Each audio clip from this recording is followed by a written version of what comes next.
अस्सलाम वालेकुम। आज का हमारा टॉपिक फिज़िक्स से रिलेटेड व्हीटस्टोन ब्रिज पर है। ये एक बहुत ही इम्पॉर्टेंट टॉपिक है एफएससी पार्ट 2 का। तो इसको स्टार्ट करते हैं व्हीटस्टोन ब्रिज को। सबसे पहले इसकी स्ट्रक्चर को देख लेते हैं कि ये मैंने एक डायग्राम ड्रॉ की है, सर्किट डायग्राम इसको कहते हैं।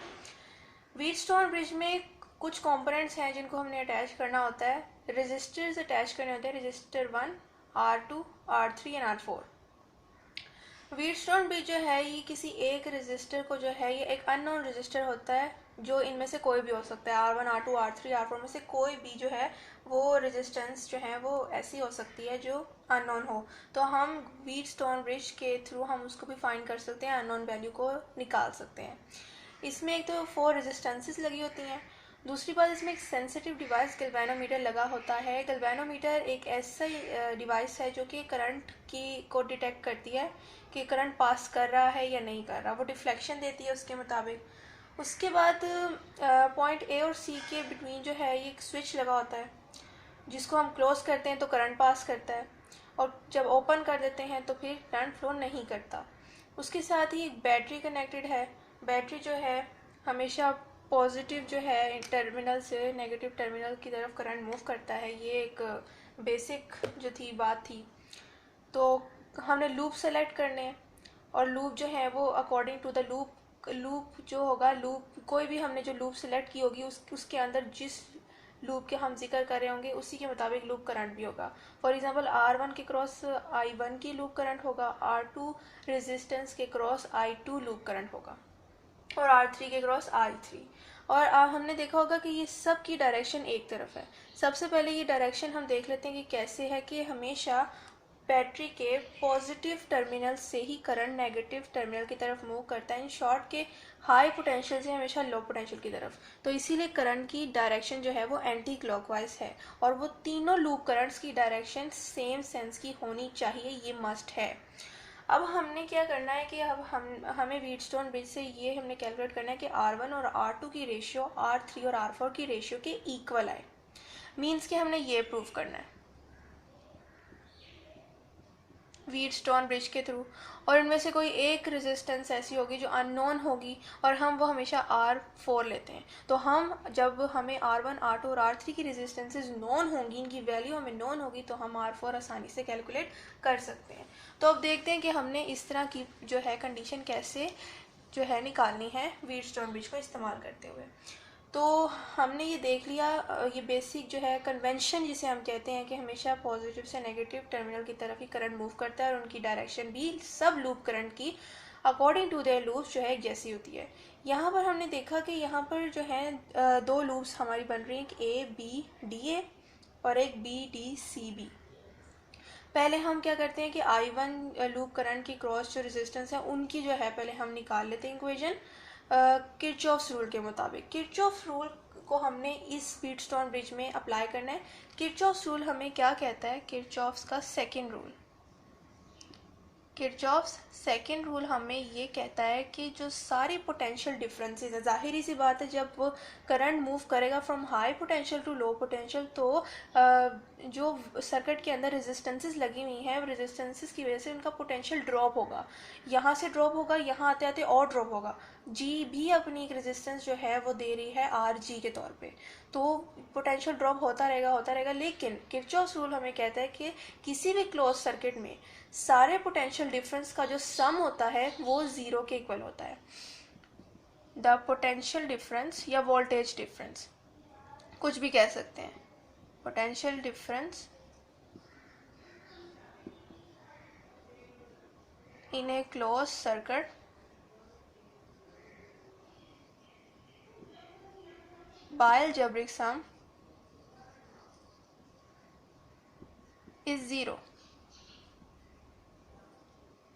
तो हमें व्हीटस्टोन ब्रिज में इसको भी प्रूव करना है। तो अब हम जो है अब इक्वेशंस अप्लाई करते हैं बाय अप्लाइंग किरचॉफ्स रूल। तो सबसे पहले हम ADBA के लूप के क्रॉस हम किरचॉफ्स रूल अप्लाई करते हैं। तो देखते हैं कि क्या इक्वेशन हमारे पास बनती है। By applying Kirchhoff's rule in loop ADBA। अब हमने इसकी इक्वेशन कैसे निकालनी है? सबसे पहले I1 रेजिस्टेंस 1 R1 के क्रॉस आया है। जाहिर सी बात है, पोटेंशियल हाई से लो में मूव कर रहा है तो हमेशा नेगेटिव साइन लिया जाता है। जब भी करंट हाई से लो में मूव करे तो पोटेंशियल ड्रॉप होता है, इसीलिए नेगेटिव का साइन आ जाएगा।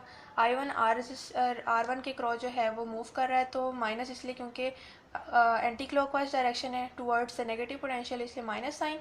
I1 की बात हो रही है किसके क्रॉस? R1 के क्रॉस, तो यूँ।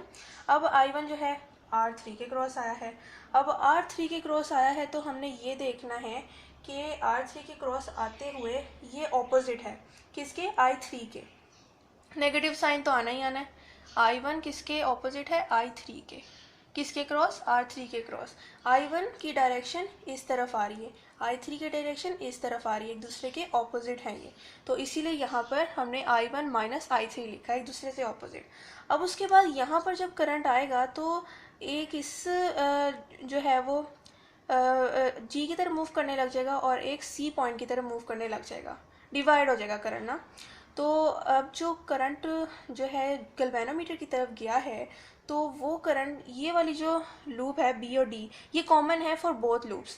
A B इसको यूज़ कर रहा है और B D C B भी इस वाली लूप को यूज़ कर रहा है, B D वाली लूप को।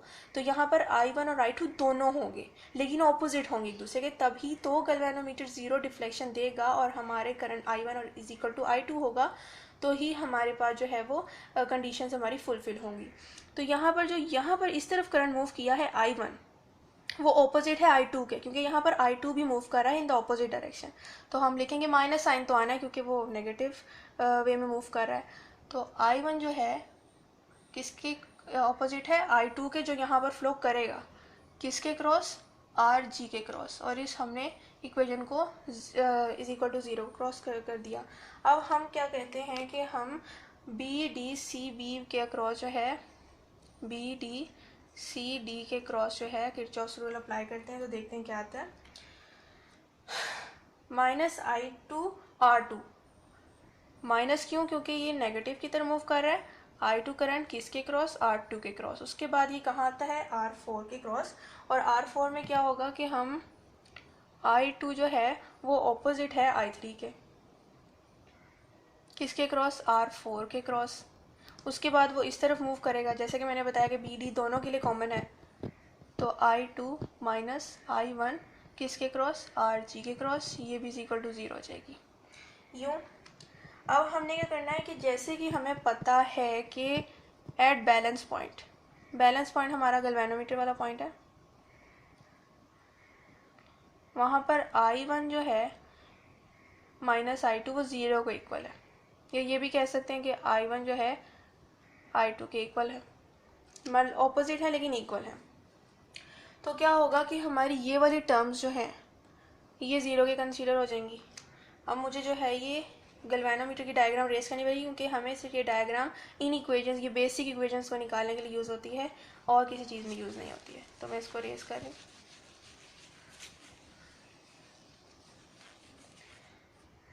आधी इक्वेशन यहाँ सॉल्व करते हैं।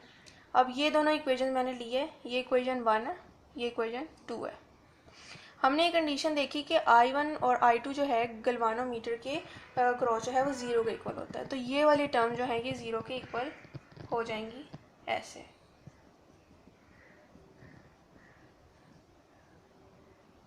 यूँ ये हो गया, इसको हमने इक्वेशन 3 का नाम दे दिया। उसी तरह इस वाली इक्वेशन के भी, ये बहुत ही ईजी स्टेप है,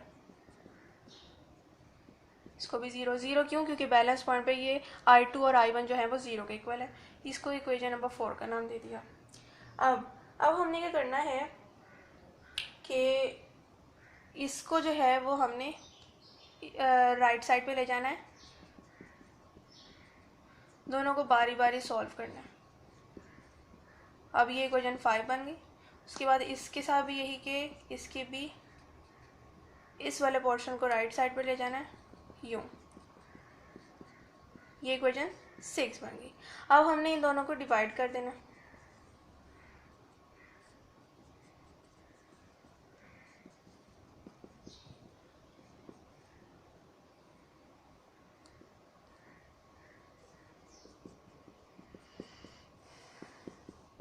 डिवाइड किया। अब हमें पता है, दोबारा हमारे यही आ रहा है, मैं ये वाला पोर्शन रेज कर रही हूँ। हमें पता है कि बैलेंस पॉइंट पे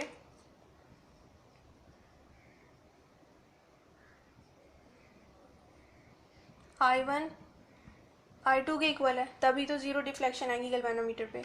तो हम यहाँ पर I2 को I1 के इक्वल कह सकते हैं, I2 की जगह I1 को पुट करके।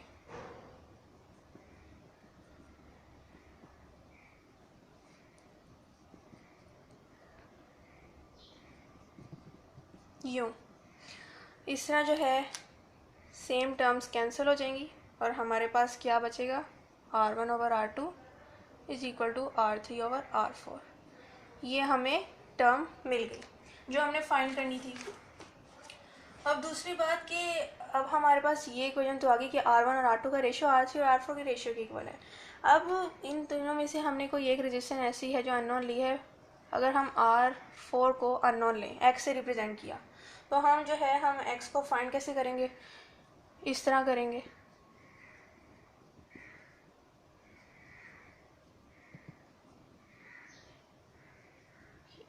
ये टर्म निकल आई।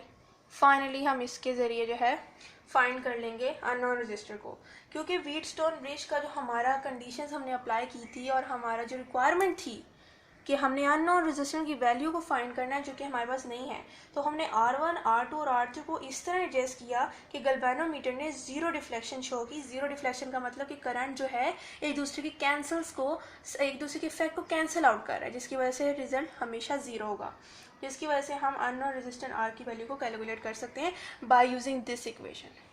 तो मुझे उम्मीद है कि आपको मेरी ये व्हीटस्टोन ब्रिज का ये लेक्चर समझ आया होगा। अगर किसी तरह का भी कोई क्वेश्चन हो तो आप इस टॉपिक से रिलेटेड मुझसे पूछ सकते हैं, और मैं इस तरह की यूज़फुल वीडियोस डिफरेंट सब्जेक्ट्स के डिफरेंट इंपॉर्टेंट टॉपिक्स पर जो है वो अपलोड करती रहूँगी। आप मेरे चैनल को लाइक करें, शेयर करें, सब्सक्राइब करें और बेल आइकन पे क्लिक करें ताकि आपको नए आने वाली वीडियोज़ की नोटिफिकेशन भी मिलती रहे। शुक्रिया, अल्लाह हाफिज़।